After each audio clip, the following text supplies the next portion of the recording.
Should we go ahead and start the show? Yeah, let's go ahead. Let's go ahead and start the show. Hey, welcome to Prepper Talk Radio on K-Talk Radio. It's good to be back. It's good to be here. I'm excited. It's always good to be here. Man, the weather's changing. Oh, I love it. Can I just I tell think you, I think I love it. my favorite seasons are spring and fall. Amen. I like summer. Well, Yeah, I don't know if I like summer. I summer's like summer because you okay. can grow your crops, you can grow some food, but still, it's just, I don't know. It's just, And then winter, I used to like winter a lot more than I do now. I guess it's the old bones. I'm not too fond of the cold anymore, and I'm still not fond of the heat. So, yeah, give me spring and fall. yeah. Dude, our intro music is still going. Yeah, I know, it's like extra long for some reason. I know. I feel like someone's pranking us. So You we're can gonna always just turn it off. Yeah, just turn it. All right, so the weather's changing. One of my favorite seasons is hitting. Yes. I'm like you, winter's okay. It's used to be awesome, but now that I'm like, I stopped mowing the lawn, and I'm always look forward to, okay, great, this is the last time I get to mow the lawn and get the leaves up, and then I got to start shoveling snow. yeah. So it's good exercise, but yeah, it gets old. Just like mowing the lawn gets old. So today we're going to be talking about things that get old. No, I'm just kidding. Today we're going to talk a little bit about seasonal change, preparedness, kind of the mindset of what you need to be doing right now. Yeah, I wanted to bring something up first, which may throw. Are you going to use yourself or your political double to bring this up? This is myself. Okay. Myself. There's a So, killer comment. as I'm driving in this morning, listening to Paul, and so got the radio. I'm not using the app. I'm on the radio, and as you know, with K-Talk AM 630, whenever you drive by power lines, you get some interference, right? Mhm. And so I'm driving down the freeway, which I come from the south. Scott comes down from the north. Coming up from Utah Valley, traffic is horrible, pretty much crawling the entire way, and I come to a point, and the signal is pretty much cut off, and I realize I'm next to a FedEx truck, a tandem, so double pulley, double trailer FedEx truck. It's completely cutting off my signal. I have no reception, which I thought was strange because I've never noticed that before. And so there were a lot of semis this morning, so I pulled up again next to some other tandem pulling trucks. Didn't interfere with the signal. So as a prepper and as an awake person, what is going down our freeways? What in the heck could be in that FedEx truck? And then, of course, I see all these shipping containers on trucks, and what is going down our freeways? And, no labels, nothing in particular that would set me off or let me know what's in that truck. And so your thoughts, your comments. So I know that the FedEx does have more radios, and they have a GPS tracking system. Mm-hmm. So they can track and monitor. But I pulled real up. time There everything. were other FedEx trucks pulling tandem that I drove up against. Little to no interference Really? on those trucks. But this one that truck in one- particular cut my signal off completely. I could not hear K-Talk at all. Very strange. So did the FedEx driver have a bulge on the right hip or left hip? I could not tell. Did he have an earpiece in that made him look like He was wearing all black. wearing all black? No, I don't know. All right. I do not Did know. he have aliens in the back? Are we talking Men in Black dark, now? Exactly. Men in black. He's wearing Nice dark glasses, wearing black suit That's awesome. in a FedEx truck. So That's interesting. You bring up that point though. I mean, there's a lot of things that you wonder. Okay, what's really going on? I've got a friend that lives in southern Idaho, and a few months back, oh man, it's probably been longer than that. He was watching, and all of a sudden he had like 4 trains of military equipment go through. And you're like, why are they going through Idaho? Like, what the heck's up there? Yeah, I think I saw one of those down here going through Utah, heading that way. So yeah, a bunch of armored vehicles. I didn't even recognize them. So I mean, if you're not paying attention, you just see train. Mm-hmm. But if you're paying attention, you see train with Humvees and tanks Mm-hmm. and armored personnel carriers, and you're like, what? Where are they going? Yeah, field dark earth, desert tan type colored vehicles that were meant for the sandbox, right, for out in Iran, Iraq, and so forth, and they're here in Utah, Idaho. So yeah, that kind of goes back to our conversation last week of the prepping mindset, of the survival mindset. Where's your mind at? You're driving down the freeway, we're listening to K-Talk, or listening to some music. Are you aware of what your surroundings, the vehicles around you? I mean, that's I guess my point for bringing that up this morning is, and one thing I've realized, I was going to make an announcement this morning saying, Scott, I've been diagnosed with a terminal disease, terminal illness. You know what that is? It's the freaking prepping mindset is what it is. I honestly, I can't get enough of it. I want to do this all day, every day, and unfortunately I can't. But so it kind of drives me a little crazy, but my mind is always there looking for, and you just realize everything you don't have, all those things that you need to be more prepared and more self-reliant you become hyper-aware. I guess that's maybe the right way to say it. So there's the hyper-aware, but then there's also the sickness level where you're just obsessive. Right. Are you obsessive, or are you just No, I'm hyper-aware? not obsessive. I don't feel anxiety or anything like that. And need I feel urgency, which I think is a good thing. And I don't think necessarily anxiety is a bad thing either. It helps to drive you. Obviously, there are unhealthy levels of anxiety, but I feel an urgency. Okay. And so I hope that all of you feel an urgency to prepare and get ready for what's coming. And I think you all have a good idea of what's coming. It's interesting. I actually had a conversation yesterday with a good friend, and her kids, she's in her mid-60s. Her kids all think she's crazy because she's prepared, and they're just like, "You're going to be taken care of. You don't have to worry about this. You're going to be taken care of." And it's interesting because they think that the Church of Jesus Christ of Latter-day Saints is going to take care of them, and I'm like, really? When in history has any church been completely responsible for their parishioners? It's the members that take care of the church. Yeah. It's the other way around. And it's like, hello, McFly, hello, anybody in there? Like, seriously, people, be responsible for yourself. Yeah, that's a conversation that you and I and our buddy John have all the time is and not to get completely off topic today, but the church is there for us. Yes, absolutely, and they're there to help out. They're fantastic. They have great programs for helping the needy and the poor and the refugees, and but if anything, the church teaches anything, it's to be self-reliant. It's to be responsible for yourself and for those around you too, as well. So, great topic. We can make this into a whole show, but like we were saying earlier, Scott, I love the change of temperature, change of weather. It pricks your mind as to, for us that are hyper-aware, as to what we need to prepare for in the coming weeks and the coming months. And just like with anything, you need to be prepared before it happens. Right. The old adage is if you're not prepared, or if you are prepared, you shall not fear. Exactly. Right. But if you are not prepared, you're screwed. Yeah. Right. And you'll be it's afraid. You'll be exactly the same thing with having. Okay, do you have a firearm or do you have a parachute? You only need that parachute if you're falling out of a plane. You really need that parachute. If you don't have your firearm with you when you need it, it's like not having your parachute. So you need to be always prepared, and that's kind of statement I live by all the time. Is always prepared, always prepared. Kind of redundant, kind of stupid, but.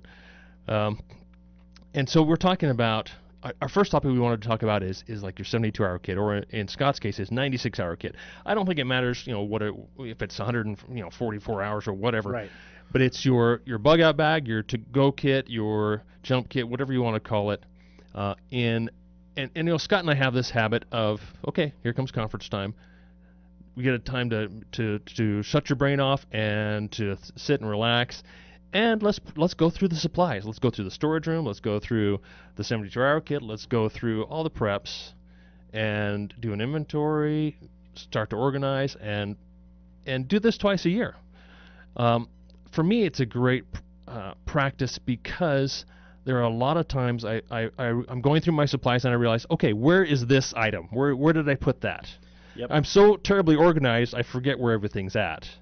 And so this helps me refresh. Oh yeah, I forgot I had that, or I realize I need to replenish this, or I need to get a few more of this or a few more of that. So that is my practice. I know this is your practice as well this time of year as well, Scott. So for me, my wife is so ridiculously organized that I don't really worry about it. Mm-hmm. Let me qualify that. I don't worry about inventorying twice a year. Because what we do is we'll go through, and she's itemized everything we have, and she's got them stored in bins and buckets and all the different things. On a spreadsheet, and we've got a spreadsheet, and we've got a print off of the spreadsheet, and we've got a print off for each bucket, specifically what's in that bucket. Mm-hmm. The next thing I want to do is actually put a little sheet on each bucket. Yeah. So that you're not just having to go back to the binder and go, okay, box 33, what's in box 33? I want to be able to, as I'm going through it, scan it. Oh yeah, that's in this bucket, or that's in that bin, or that's there. So the things that I don't use as much, I'm still familiar, can quickly find it when needed. But there's also, there's pros and cons to that. The cons are that because you got it stored in somewhere, you forget about it. So exactly. I think it's really important for people to get it out, check it. And that can be comforting as well, to be able to forget about your preps, is to have that level of comfort to where you're not terribly concerned. Like you and I are I guess you could say hyper aware, but to have that level of preparation is a huge comfort. You have the little cash tucked away. You've got your wheat grinder. It works because you're using it every couple of months or couple of weeks. And maybe even change your lifestyle so that you're constantly using that wheat and rotating it. That's fantastic. I mean, that's something I'm still working on. Yeah. Is using those long-term stores on a regular basis. And I think you'd call me more of a tech prepper. Okay. Which is sad because I need to go back and rework some of my things. I don't can as much as I used to. I'd rather get freeze. We're busy. Oh yeah. Or canned foods that's already taken care of for me. Maybe you could call me the lazy prepper, right? And I think everybody has kind of their thing. I look for the simplest way to get things done, the things that are going to use the least amount of energy. Absolutely. To try to get things done. But I'm like really chomping at the bit to do a garden. I feel horrible that I didn't do a garden this year. Me too. And I did, and I've got a few things growing, but it's definitely been neglected. We're busy, and that's our lifestyle. We've put that curse upon us to stay busy. Yeah. But yeah, that is absolutely on top of my list, and I say that every year. I am going to till up half the backyard, and the wife says, no, the kids need the grass. No, they'll have more fun in the garden, I guarantee you. They will have more fun playing on the garden and helping, pick the raspberries and finding the bugs and doing like I remember exactly, as a kid in the garden, climbing through the garden with my dad. Look, Dad, grasshoppers. He's like, get them, and I'm like, okay. So I caught all the grasshoppers. And what do we do? Put them in a cage. Then what do? We took them fishing. They became bait, and it worked great. Yep. But there's so much you can learn, and you can teach a kid gardening. Yeah, they don't need just grass to play on. Is patience. We have a new generation coming up that these kids lack patience. The millennial generation, and if you guys have an opinion, please chime in. The millennial generation, love them and hate them, they are the most impatient. Well, it's our technology that's done that to us. We have instant gratification. I don't think it's the technology. I think it's the fault of the generation before. The parents. It's because we have a mindset. There's been a mindset change. It used to be that parents wanted to give their kids, everything they didn't have. Right now, now parents can't give them everything they didn't have. They just want them to have everything they can get them. But the generation before is, I want to give my kids everything I didn't have. My thought is, Which dad is kind of stupid if you think about it. Couldn't give me a whole lot, but he gave me a ton of knowledge, and that's worth way more to me than anything else. Yeah, and I look back as well, and there are a lot of kids I know, a lot of things I know I bugged my dad about. I want this, I want to get this, and it wasn't that easy. It's, he didn't just step up and buy it for me. Okay, yeah, you want this shirt? Here you go. No, I either had to earn it or it had to come at an opportune time. He didn't just spoil me with everything, which, I would like to say helped me because now I know I have to go out and earn it for myself. Yeah. And I don't feel at all entitled to anything. Absolutely. Let's take this caller before a break. Cool. Yeah, we got a few seconds. Hey, thanks for calling K-Talk. We got a few minutes before the break, or 30 seconds, but chime in. Okay, so we're live now? Yeah. Yes, sir. Okay, hi, this is Falcon, and I have a question about gardening. I have a problem that I haven't solved. Okay. I'll probably have to finish it on the other side, yes, but that'll be fine. Probably so. This has to do, I'll just give you the premise. This has to do with me starting a bucket garden that was fabulous, and then the years that followed, it declined to just instant death within a week. And I want to try to see if you or somebody in the audience can maybe give me some insight into what may have happened. Perfect. Well, let's start that up after the break. We're cutting into it right now. Okay. Just a reminder, this show is brought to you by Survival Medical. Survival Medical is the toughest, longest-lasting survival medical kit you can find. First aid simplified. Put it in your kit. Forget about it until you need it, and it's there, and it's always going to work when you need it. Broadcasting live from the... And welcome back to Prepper Talk Radio on K-Talk. I just zoomed in the volume back up on that. Sorry about that. K-Talk Radio, K-Talk Media. Check out the new website, ktalkmedia.com.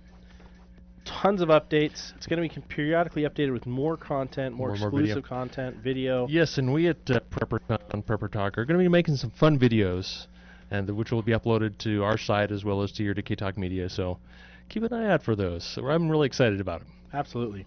And as a reminder, this show is sponsored by our good friends over at Survival Medical. Survival Medical has a first aid kit for everybody's needs. I don't care what your goals are, what your plans are, what you're trying to do. They've got a kit that's got you covered. I am headed over to Sam's Club right after this. Oh, fantastic. So Sam's Club right now in Salt Lake has their kits, has most of the line. It's actually more affordable to buy it there than it is to buy on their website, which is always going to be the case. So get over to Sam's Club on 300 West in Salt Lake. Get your medical gear. Get it in your house. Get it in your car. Get it in your backpack. Get yourself prepared. Good stuff. We had a great question posed before. Falcon was talking about the garden. His bucket garden. His bucket garden and how to get better use out of that, I guess. Yeah. So we got a couple callers. Let's take the first caller here. Hey, thanks for calling K-Talk. You're on the air. What are your comments? Ooh, I was hoping that guy would go on first, though. But I've gardened in the same area for 26 years. I've got a half-acre garden up in Farmington. And I was going to tell him what he needs to do. Oh, perfect. Because I've got a green. Actually, my whole body's green. I've grown stuff my whole life. But what he's got to do is look at his soil or his buckets as a bank. Whatever he takes out, he's got to put back in. He's got to learn how to compost them. Anything that he takes out, like the trimmings from his beets or the vines every fall, he needs to compost those and put those back into the soil.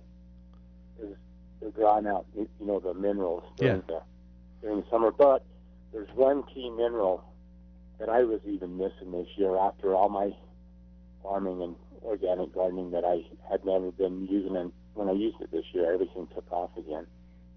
What was that? Magnesium sulfate, which is Epsom salt. Oh, okay, yeah, absolutely. You got to liken it's like a vehicle. It's like the car. The Epsom salts are the vehicle that the calcium and all the other minerals jump in to go up into the plant to create photosynthesis. I was actually reading about that just the other day. I've got a bag of Epsom salts sitting on the back of our toilet. Yeah, and I was like, we can use this for fertilizer? I didn't know that. It's kind of great prepping item. Yeah. But I'd tell him just to teach anytime you plant it, and then I'll get out of your hair. But anytime you plant a tomato or a pepper in the first part of the season, when you dig the hole, take a tablespoon of Epsom salt and a tablespoon of broken up calcium from eggshells or from oyster shell that you can buy relatively cheap, $10 for a 50-pound bag. Crush that up, put that into the ground, and then plant your tomato or pepper or whatever, and you'd be surprised how green and how much food you'll get the whole year just off of Awesome. that. Great tip. What about drainage in a bucket? I mean, does that you obviously have to have some drainage? You got to make sure that that there's some holes in it and that he's getting some drainage. It depends on what you're growing. Peppers, tomatoes, they need to have it drained. Potatoes will rot in it. To be honest with you, I haven't done much bucket gardening other than herbs. Oh, okay. I don't know. I guess there's people that don't have the space to do anything but a container. It's called container gardening. Yeah, absolutely. But you've got to make sure that you can actually buy at Home Depot or Lowe's. They have the moisture control. Moisture control soil. And that's what I use when I do my herbs. Oh wow. Well, also, I'm the guru up here. I do a newsletter, and I do. My big concern is you got a low profile when you have a half-acre garden. Yeah, when you've got a small garden, you can keep it a little bit more protected. And everybody knows where to come to get food, so they get a lot of food, and that kind of worries me a little bit too. Yeah. Anyway. Well, hey, thank you so much for your call. We appreciate you. We've got a bunch of other callers lined up, so we'll jump off. Bye. All right, you are live on K-Talk. You've got some gardening comments as well. Oh, yeah. I've actually got 2 half-acre gardens, but one of them is mostly water-wise flowers and shrubs. I've got a few fruit trees there that I planted, and I've done it from scratch. The second one, starting 2001. It was before that. It was just sagebrush, never being tilled or anything. But it amuses me when people say they're so busy today.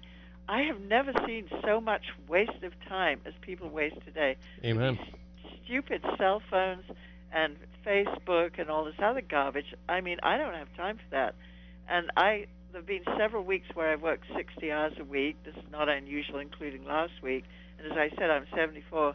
And I would store supplements. I don't take drugs of any kind. But the main point was what the previous caller said. The main point is to build up your soil. That's way more important. Mm-hmm. So even if you don't think you have time to grow vegetables, that's secondary.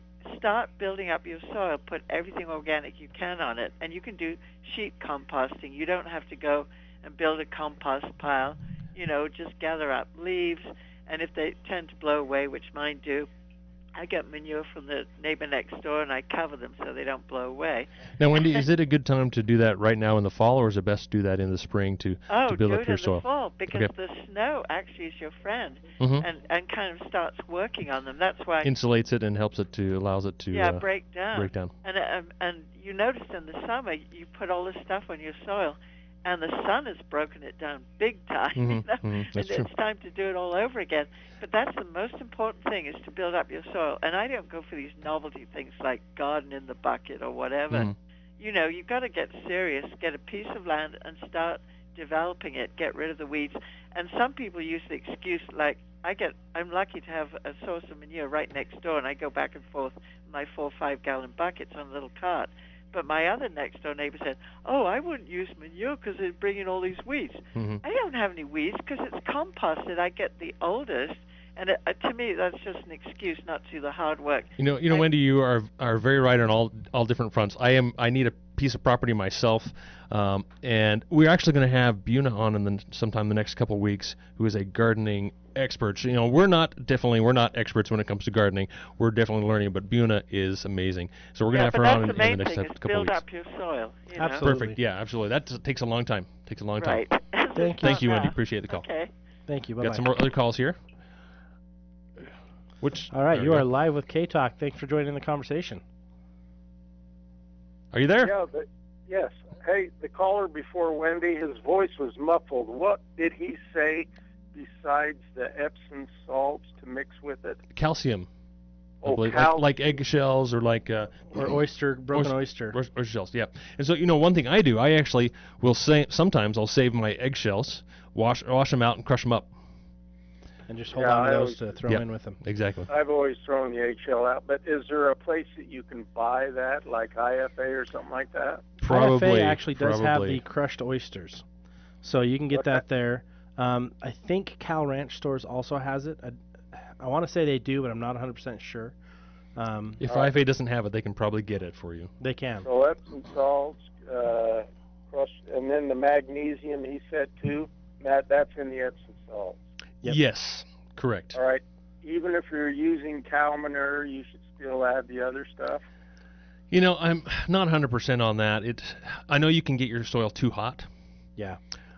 So definitely jump online, do some research. That's some questions we can save for Buna when she comes on the next couple of weeks, is how to prepare your soil for the fall when you're going into winter, so that it can be ready for it in the spring. So those are some great questions. As well as one of the ideas we're going to be talking about in the next few weeks is we're going to talk about making a greenhouse for the winter. Oh, cool. So that's one of the projects I've got on my plate. I want to try to get a greenhouse going. So this is great for me because it's helping me with my soil problems.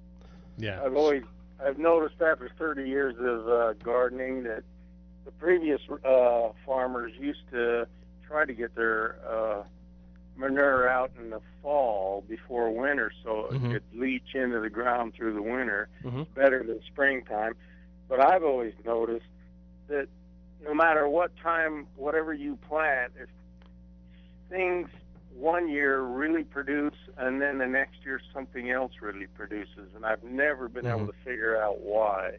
Well, if you do figure it out, please put a book together and let us know. It's incredible. Yeah, thanks for the call. Thank you so much. It. All right, got another caller here holding. Caller, are you there? Okay, so this is the source of all the... I really appreciate everyone calling in. Falcon, welcome back. Yes. Thank you.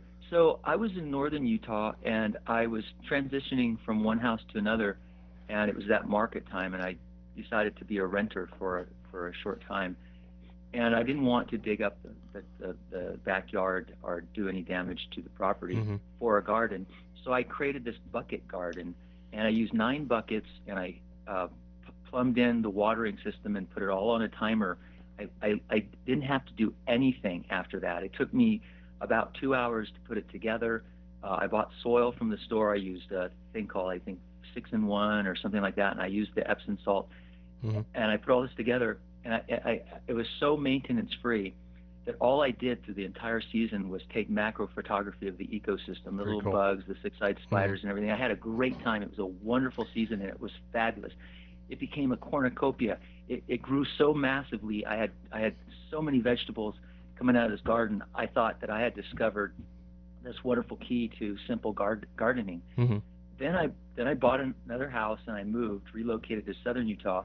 I took my buckets, but I left the soil, and I bought new soil, and I repeated this process. And that season, I had trouble with the tomatoes. They were rusty, and the tomatoes were distorted, and they looked psychedelic. They were just very weird-looking tomatoes. I was actually afraid to eat them. They looked so weird, but they still tasted like tomatoes. So I did eat some of them just to see. But then the following year, I used the same soil, and I planted again, and everything died within. I mean, everything just went. The plants got dark and black, and just died within like 3 days. Wow. And I don't know what happened. I did everything the same the second year and the third year. And I think that's one thing we need to realize is that gardening takes time to learn how to do this. So you need to get started now. Start now to be ready for spring. So as part of our fall preparedness theme today, work on your garden. And we're going to have Buna on and talk specifically about fall gardening, things to prep for next year. Yeah. I think one of the things that you brought up though is your soil. It sounds to me like it was nutrient deficient. And I was using Epsom salt, and I was using the 6-in-1 fertilizer. So always keep in mind that you can take samples of your soil to the local extension office, is what they call it. And of course, you listen to KSL. The Greenhouse Show is always very informative on the weekends. But you've got your Utah State Agricultural Center up in Logan, which is really top notch for the entire country. So we've got some really great professionals when it comes to soil and gardening and so forth. So lots of great resources. As well as down in Dixieland down there in St. George. Yeah, that's true. And there's SUU in Cedar City that has their extension office for USU. So you can get those resources locally. And most of the time there's no cost to it. Yeah. So or a very small fee. They can test your soil for you. All right. So next week you'll have a gardening expert? So probably 2 weeks. Not next week. It'll be in 2 weeks. I'm waiting for her to confirm back, but she's a gardening expert. Her focus is edible landscapes. It's pretty amazing. We've had her on before. She's been at PrepperCon as well. And I'm trying to remember her. Garden Inspire is her website. Garden Inspire. And I think she has another website or two. But she has some amazing books, wild edible plants books. She's a wealth of knowledge. And so, check her out. Check her website out. Looking forward to that show. Yeah, she's so much fun to have on. We tried to have her on a few weeks ago, and just timing didn't work out. So we're scheduling her for as soon as we can. I think it's going to be in 2 weeks, but she'll let me know today. But the key is find people like this locally. You don't have to know your climate, and let them be your local experts. And that's where we love the extension offices. And you don't have to be a professional in everything. That's what we have resources for. Sorry, go ahead. I'd like to solve this problem because the first year was incredible, and then the third year it was like as if someone had poisoned the entire garden. It was so drastically contrasted from the first year to the third year that I really need to find out what happened. Here's another resource you might reach out to is vertical gardening. What is the name of the company? There's the Tower Garden Kangaponics. Project. There's Kangaponics. If you Google any of these, like Tower Garden Project, Kangaponics, there's Intermountain Vertical Gardens. Yeah, Or they changed their name. IMV. So Intermountain Vertical Gardens, I think it's .com. Danny Matthews, he's he's a wealth of knowledge as well. He now has a giant greenhouse in, I think, Centerville, somewhere around here, not too far away. But there's a lot of neat resources online for local gardening to help you understand your local soil better and your local climate issues. My first garden in Utah was a horrible experience for me. A learning experience. I'd come from Colorado, which it wasn't a very different climate, but the soil was different. And so I didn't have to bring in soil to that garden, whereas here I had to bring in soil for my garden because it just was nutrient lacking. So find out local resources near you. I mean, always check with the Utah State University Extension first, because they know all those local resources. Absolutely, have all the information. They can tell you what's wrong with the soil. They can tell you what you can do to tweak and actually get your garden growing again, whether it's in buckets, whether it's in the soil. Then in 2 weeks, hopefully, we'll have Buna on, and she's just fantastic. Yep. If I find anything out specific and definitive, I'll let you guys know, so everybody can find out what happened to Please me. do. Yeah, share it on our Facebook page. You can find us on Facebook, Prepper Talk Radio. That's kind of our central hub. We're also on Prepped app, which is fun. And Twitter and fun stuff, and Instagram. So join us on social media and then join K-Talk. You can hop on the K-Talk media pages and communicate to us as well. Okay, thank you, everybody in the audience, too, for the input. Yeah, good stuff. Thanks, Falcon. Yeah, thanks for your call. Appreciate it. It's funny. Today we were talking primarily about some other stuff, but gardening became the hot point. And that's one of the things I want to point out is we're open to whatever comes down the pipe. That's what we want to do. We're here as a resource for you guys. We're heading into a break, so remember, go check out Survival Medical today if you can. Get out there today at Salt Lake at the Sam's Club on 300 West. They've got an amazing sale, all the best medical products you can get for your first aid kits. The all-new K-Talk Media, a clear voice. Well, welcome back to Prepper Talk Radio on K-Talk. Check out our website, ktalkmedia.com. Lots of cool updates, continually bringing out some new content for you. Today's show is brought to you by Survival Medical. Survival Medical has the first aid kit you need. It's tougher than nature, probably tougher than you. They've got bleeder kits, so for any type of bleeding issue that you may have, whether it's a gunshot, knife wound, or maybe a chainsaw goes awry while you're getting your trees, all the way down to splinter removal. I mean, everything. I've got 4 daughters. I'm gonna have to get some birthing buckets, stick in the, because they're still young, obviously, but they're good for 20+ years. So I'm just gonna stick them. Yeah. With the food storage and call it good. Yeah, exactly. And then they've also got, they've got your ultralight backpackers, which is perfect if you've got a Boy Scout and you're trying to think what can you get them. Get them the ultralight. It's amazing for $15. And it's probably even cheaper at Sam's Club. Yeah. It's a bargain. It's what I carry for scouting. I love it. Check them out, survival-medical.com, or get to Sam's Club in Salt Lake City on 300 West. And it's 1900-ish. Yeah, right near the Home Depot. Near the ballpark. Yeah, near Home Depot. Between the ballpark and Home Depot. Yep. And only for a few more days, I understand, right? Yep. So get down there before the weekend. Check them out. We're talking about fall prep. We kind of spent a segment on gardening. This segment we're going to focus on kind of your car, your kit, and your home. Things you need to make sure you're taking a look at right now, because the seasons are changing, and as the seasons are changing, this is the time before the season's changed that you need to get yourself ready. Changes. And I love jacket weather. I love it when it starts to become brisk. And so that's the first thing that comes to my mind is, okay, how am I going to stay warm in winter? Especially here in Utah, man, we have some pretty brutal winters. Sometimes it's nice and mild, and it's easy to get along, but sometimes we have some brutal cold winters. Well, so how are you going to stay warm? So quickly that you need to understand how to layer.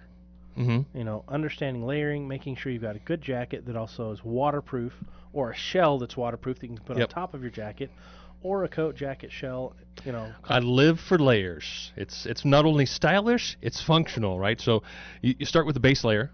It's got to be polypropylene. It's got to be synthetic, so it wicks away the moisture. And this is stuff I would put in my car. I won't necessarily dress this way every single day, because Scott and I we're realtors, we're businessmen, we're out having meetings, so we're not going to be wearing our winter gear all the time. So we prepare a special bag with all our winter gear, just in case we get stuck in the snow, or the vehicle breaks down, or there's some kind of emergency where we're going to be stuck in the cold. Yeah. And you just toss it in the back of the car. Yeah. car, truck, whatever you're driving, just toss the extra little bag, and it's small. I have my 96-hour kit for 2, and that's big. But then I have a smaller kit, which is kind of my go bag or my get home bag. That's what's the seasonal changes. That's where that happens, because that has that change of clothes. So pretty much everything stays the same in the 72, 96-hour kit, and then your go bag you rotate. It might go bags that way too. Those are the things I use almost on a daily, weekly basis. On a weekly basis, I'm using. They're not just sitting there stagnant, or I'm using those things. Yeah, and it's redundant as well. So I've got some things in there that are duplicates of what's in my big bag. Right. But my big bag is if we get stranded somewhere, that's the salvation bag, right? That's what's going to keep me going until we get to a place where we can have help. And the big concern, obviously, in winter is staying warm. So we're talking about layers. Having a base layer. I like to have what I call a warm layer or a mid layer. So kind of a bulkier fleece, but still a synthetic of some. I mean, it could be cotton. And there's cotton when it gets wet is horrible, but if you stay dry, it's very good. Yeah, so like your flannels are great. So if you have a shell to cover that up with and stay dry, cotton's fine, but if you can avoid it, have some kind of a polyester blend of some sort that will wick moisture. And wool. Or wool, absolutely. Wool is fantastic. Most incredible products out there. Fantastic. When sheep decided to grow wool, they were geniuses. And they've been doing it ever since. Hey, those sheep, they look awfully warm here in the winter. Maybe I should cut that fur off of them and or hair, whatever you call it, and make something out for myself. I mean, that's the true prepper right there. Yeah. So whoever figured that out, thank you. And whoever figured out how to make wool not itchy, thank you. The merino wool. Oh yeah. Yeah. Other than that, I can't wear wool without wool's a nice comfy base layer. Without layers, but it's phenomenal when you use it right. I mean, I always put in the fall. I put a wool blanket or 2 in the car. Even this summer, I have wool blankets in the car. So I don't in the summer, just because I've got my Mylar. And I don't think I need it. I put extra stuff in the car. See, I have the wool blanket in there because I have the winch on the front, and if I'm pulling myself out or somebody else, I'll drape that wool blanket over there to keep, in case something comes loose, it doesn't snap back. So I also use it as a ground tarp if I need to lay on it for a picnic or for working under the vehicle or something like that. So I love having a nice, thick, durable wool blanket in my car at all times. Nice. And if you're in the car, and you got to stay warm, you can wrap that around you. Wrap it up. It's great to have a sleeping bag in your car, especially in cold weather. So you keep your heat in. You don't have to worry about wrapping a blanket around you. Another great item to keep in your vehicle. One of the things that I thought was kind of interesting, our friend Spencer over at Everyman Preparedness. Yeah, Everyman. Everyman Preparedness. He runs a blog, and it's more of a video blog. He did an overnight stay in his car in the winter, and he just taped up some Mylar bags. Not bags, Mylar blankets to the windows, to the roof of the car, and he stayed pretty toasty. I know he's a little uncomfortable, but but he lived. Yeah. And I look at it and I go, okay, that's a good idea. How many of us actually have 4 Mylar blankets and a Mylar, mummy bag? Probably not very many of us. But I have 3 and 2 bags. So I've got the makings of it. I've got something to start it, but then I've got the wool blankets. Yeah, and those space blanket bags sleeping bags are really great because they keep your heat in. And like a blanket, obviously you can lose that heat, but that's the key, is keeping that heat in. Keep that heat in. The problem is, though, it also keeps all that moisture in. And if you get moisture, and then all of a sudden a cold snap hits, you're going to freeze, or you're going to overheat, and then you got to uncover, and then all that moisture gets cold. And so you got to be smart. I actually just went camping a few weeks ago, and it got around 39 degrees at night. This is already. Yep. I was like, it's one of the colors. The leaves are changing. That's why. It's the cold temps. I've got a 4-season sleeping bag, but it's a 3-stage bag. So I've got an inner bag, an outer bag, and then a intermediate bag that goes in between. And so I can go -40 in that bag. And that's way too much for me. And I threw it all together and went on the camping trip, and it's awesome because it fits in a stuff sack. But that thing kept me so toasty. I was in 2 layers of the 3 layers, and at -39 degrees, I was happy as can be. I was like, wow, I wish I had this when I was a Boy Scout, because I remember winter Klondikes where I was just freezing. Yeah, and here's something I want to point out. With sleeping bags, when they give you a temperature rating, they may call it only a comfort rating, or they may call it a minimum rating. It may not be a comfort rating. Let me step back. Yeah. So say I have a 30-degree bag, and it may, at 30 degrees, you may feel chilly in that bag. It may not be its actual comfort rating. So at 45 degrees, you may be comfortable. At 30, you may feel a little uncomfortable, a little chilly. So keep that in mind when you're buying a bag, or when you're, the bag you have. See if you can find some information. And some bags are labeled with a comfort rating, and some just have a single temperature rating on there, which is probably not a comfort rating. It's probably more of a minimum rating. You can sleep in this when it's 30 degrees, but your toes are gonna be cold and you're gonna be chilly. So keep that in mind. Absolutely. Other things I think that are unparalleledly important: hand and toe warmers. Yeah. We buy a new bag every year because they don't last very long. I mean, honestly, they kind of suck, but they're great to have, and you can usually get about 2 years out of them. Here's the funny thing: a lot of people will buy them in the spring and think, "Man, I'm getting such a deal. I'm buying these." There might be a year old already. So look at the expiration dates when you're buying them. I always look at them, double check when I'm buying them especially on sale. I'm like, but I usually find them when you're buying them on sale, they're usually over a year old already, and they've got 6 more months worth of life. Yeah, good point.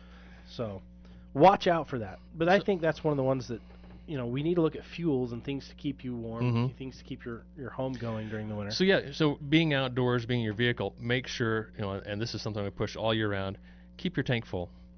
And if your tank is a half full, it's empty. Absolutely. That's my take on it.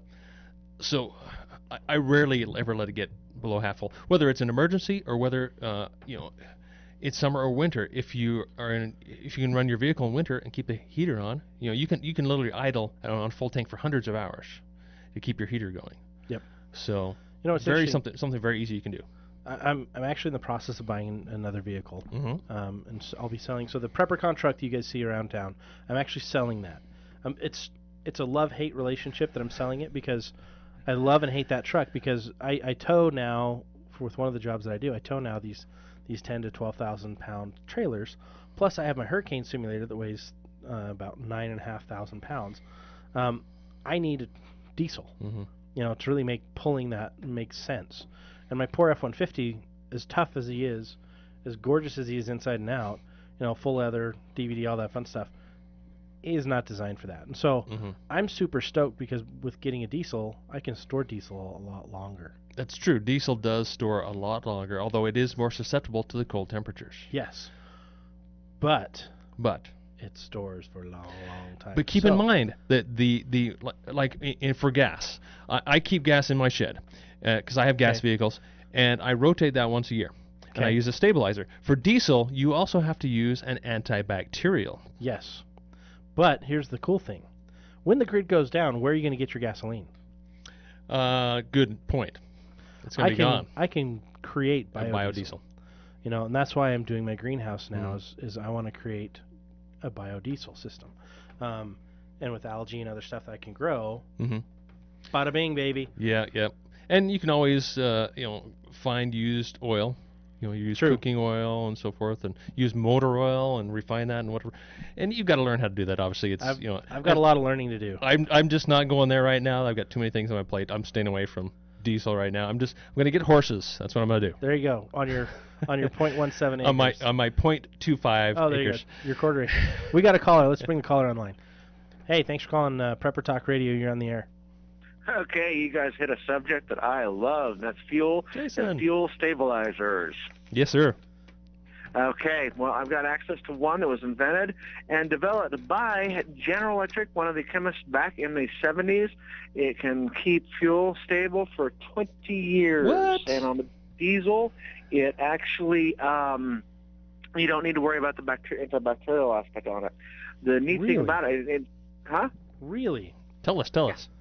Okay. Well, it is an organometallic. It slows down the burn rate on the fuel. It also organometallic.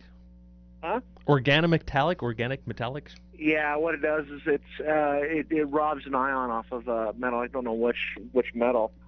But, it stabilizes the fuel. It is incredible stuff. A lot of people don't think it's really expensive because it's like $85 for 4 ounces of it. Oh, wow. But what they don't understand is that you use 1/4 of an ounce to treat 20 gallons of fuel. Tell us the name. What's this stuff called? It's called DG78. You can't get it in stores. DB78. Yep.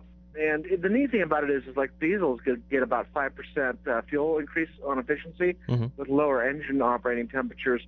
And the reason for that is because that organometallic in there is that it slows the burn rate down. And so you get a more clean, even burn throughout the cylinder. Most people don't realize that when it fires in the cylinder, the problem is that not all the fuel's burned, and it doesn't explode and burn evenly. Well, because the burn rate slowed down, it actually is able to burn, instead of 99.3% of the fuel, it's burning 99.7, 99.8, 99.9% of the fuel. Cool. You have less emissions. Better gas mode. Better gas mode. Okay, now you said you can't get this in the stores. Where do you get this? Well, if you want to get it from me, that's fine. I mean, this is Jason. Oh, you guys you know can. me. Okay, we will have to put a link on our public, website. Though? Like, do you sell you know, the they're public? working on that. The problem is that it's easier for them to sell to industry, mostly because it takes so much money on the profit margin to get bulk amounts of the smaller bottles to bottle it with. So there's some logistic problems. So right now they're just sticking with industry on that. But yeah, if you guys want to talk to me about that later, that's fine. Yeah, I think what we should do is we should probably put a link on our Facebook page or something and to get to that. Right. So, and I'm hesitant to say much about that because I haven't paid for advertising or anything like that. But I just wanted to mention there are a couple of really incredible products out there that can stabilize fuel for extremely long periods. And the reason why GE wanted it developed was because they were sick and tired of dealing with hazmat BS and refreshing the fuel out for their backup generators every 3 months. Right. Yeah. Now, also keep in mind there are other fuels out there that don't need stabilizing, like kerosene. Propane has a virtually indefinite shelf life. You can convert your vehicles to run on propane and. Well, I disagree with you on kerosene. Kerosene will actually go bad on you. Okay. It's just a small variation. But it has a very long diesel, shelf life. But it does have a longer shelf life than diesel, but it is in the diesel category because it is a gasoline with No, you're oil correct. in it. Yes. So. Oh, we are running out of time. Dang it. Thanks for Jason, your call, thanks Jason. so much for your call. We're running out of the end of the show here. We thank you, everyone, for calling in. You actually made this a phenomenal show, and that's what makes this show so great is your input. Thank you for joining us. Get ready for fall. It's coming faster than you can think. Get out to Sam's Club this weekend and get your Survival Medical, the only first aid kit that's tougher than nature. And I've actually seen it survive the Snake River. See y'all next week.